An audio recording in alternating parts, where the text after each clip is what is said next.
এবার প্রধান উপদেষ্টার হস্তক্ষেপ চেয়েছে এনবিআর সংস্কার ঐক্য পরিষদ। স্মারকলিপি দিয়েছে তারা। একই সঙ্গে জানিয়েছে দাবি আদায় না হওয়া পর্যন্ত চলবে আন্দোলন। এনবিআর বিলুপ্ত করে জারি করা অধ্যাদেশ বাতিল, এনবিআর চেয়ারম্যানের পদত্যাগ, সংস্কার কমিশনের সুপারিশ প্রকাশ করা এবং পরামর্শক কমিটির সুপারিশ নিয়ে অংশীজনদের সঙ্গে আলোচনা করা তাদের 4 দফা দাবির মধ্যে রয়েছে। এই ঈদে জামা জুতো অ্যাক্সেসরিজের ডিসকাউন্ট।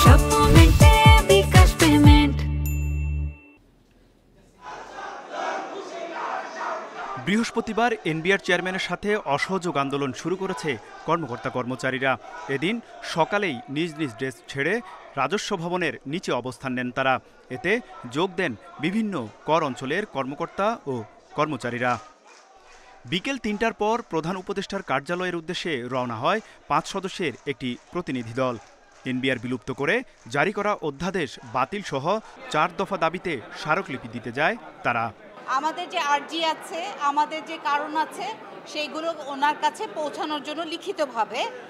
আপনারা সবাই জানেন, আপনারা এতদিন আমাদের সাথেই ছিলেন, আপনারা জানেন যে আমাদের সবসময় দাবিটা একটাই হয়ে আসছে যে আমরা আমাদের অধ্যাদেশটাকে বাতিল চাচ্ছি। তিনি জানান দাবি আদায়ে অনড় আছেন তারা। গতকাল আমরা বলেছি যে আমাদের দাবি আদায় পর্যন্ত আমাদের আন্দোলন চলমান থাকবে এবং সোমবার পর্যন্ত কিন্তু আমরা কার্যক্রম ঘোষণা করেছি।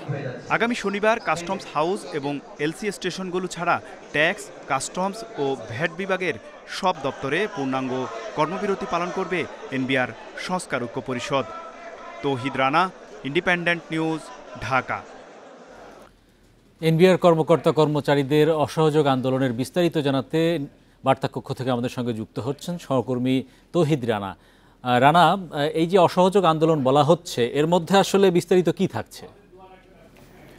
অসহযোগ আন্দোলনটা মূলত তারা যে সংস্কার ঐক্য পরিষদ আছে, এনবিআরের কর্মকর্তা কর্মচারীরা আন্দোলন যারা করছেন, তারা যে সংস্কার ঐক্য পরিষদ করেছেন, তারা যে ঘোষণাটি দিয়েছেন যে এনবিআরের চেয়ারম্যানের সাথে তারা কোনো ধরনের কাজ করবে না, অর্থাৎ এনবিআরের চেয়ারম্যানের সাথে যে সকল কাজ আছে তারা সেই কার্যক্রমে তাকে সহযোগিতা করবে না, এটাকে তারা অসহযোগ বলছেন। এবং এটি তিনি আসলে যতদিন পদত্যাগ করবেন না ততদিন পর্যন্ত এই অসহযোগ আন্দোলনটি তারা চালিয়ে যাবেন। সকাল 9টা থেকে বিকেল 5টা পর্যন্ত তারা এই কর্মসূচি চালিয়ে যাচ্ছেন এবং সারা দেশে এই কার্যক্রমে অংশ নিয়েছেন এনবিআরের কর্মকর্তা, ভ্যাট এবং কাস্টমসের কর্মচারীরা।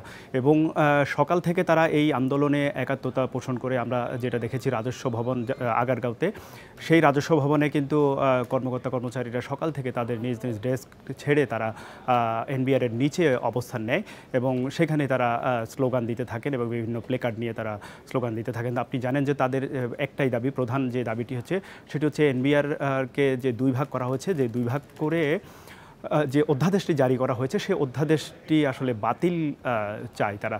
এটি বাতিল না হওয়া পর্যন্ত তাদের এই আন্দোলন চলমান থাকবে। এবং তারই অংশ হিসাবে আপনি জানেন যে সোমবার প্রধান উপদেষ্টার সঙ্গে এনবিআর সংস্কার ঐক্য পরিষদ তারা একটি বৈঠক করেছেন এবং সেখানে আলোচনা শেষে যদিও অর্থ উপদেষ্টা বলেছেন যে তাদের আলোচনা ফলপ্রসূ হয়েছে, কিন্তু পরবর্তীতে এনবিআর সংস্কার ঐক্য পরিষদের নেতারা তারা এসে পরবর্তীতে সংবাদ মাধ্যমে জানিয়েছেন তাদের সঙ্গে আসলে আলোচনা ফলপ্রসূ হয়নি।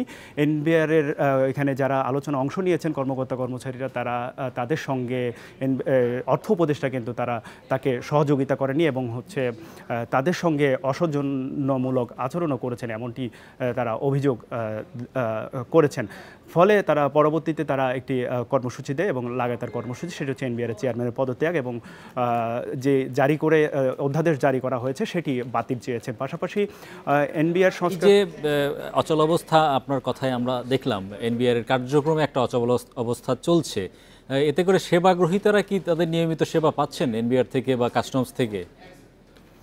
এনবিআর, কাস্টমস এবং ভ্যাট বিভাগের যারা কর্মকর্তা কর্মচারীরা আছেন তারা আসলে সকাল থেকে যেহেতু এনবিআরের চেয়ারম্যানকে সহযোগিতা করছেন না, সেক্ষেত্রে কোনো ধরনের ফাইল আমরা আজকে সকালে আমরা এনবিআরের বিভিন্ন কর্মকর্তা কর্মচারী এবং বিভিন্ন রুমে গিয়েছিলাম, সেখানে আমরা যেমনটা দেখেছি যে আসলে এনবিআরের চেয়ারম্যানে কোনো ধরনের ফাইল ওইভাবে আমরা কিন্তু প্রবেশ করতে দেখিনি। ফলে এনবিআরের চেয়ারম্যানও যেহেতু আসেননি, তিনি গতকালও কিন্তু এনবিআরের তার কার্যালয়ে কিন্তু আসেননি, অফিস করেননি এবং একইভাবে স্বাভাবিকভাবে আজকেও তিনি সকাল থেকে কিন্তু অনুপস্থিত ছিলেন, ফলে এখানে স্বাভাবিকভাবেই একটা অচল অবস্থা দেখা দিয়েছে এবং রাজস্ব আহরণে এবং কর্মকর্তা কর্মচারীদের সঙ্গে যখন রাজস্ব আহরণ সংক্রান্ত যে সকল কার্যক্রম আছে সেগুলো অনেকটা ব্যাহত হচ্ছে এবং পাশাপাশি যারা সেবা গ্রহীতা আছেন তারাও আসলে কাঙ্ক্ষিত মাত্রার যে সেবা সেটি স্বাভাবিকভাবেই তারা সেখান থেকে বঞ্চিত হচ্ছেন। ধন্যবাদ রানা আমাদের সঙ্গে যুক্ত হওয়ার জন্য।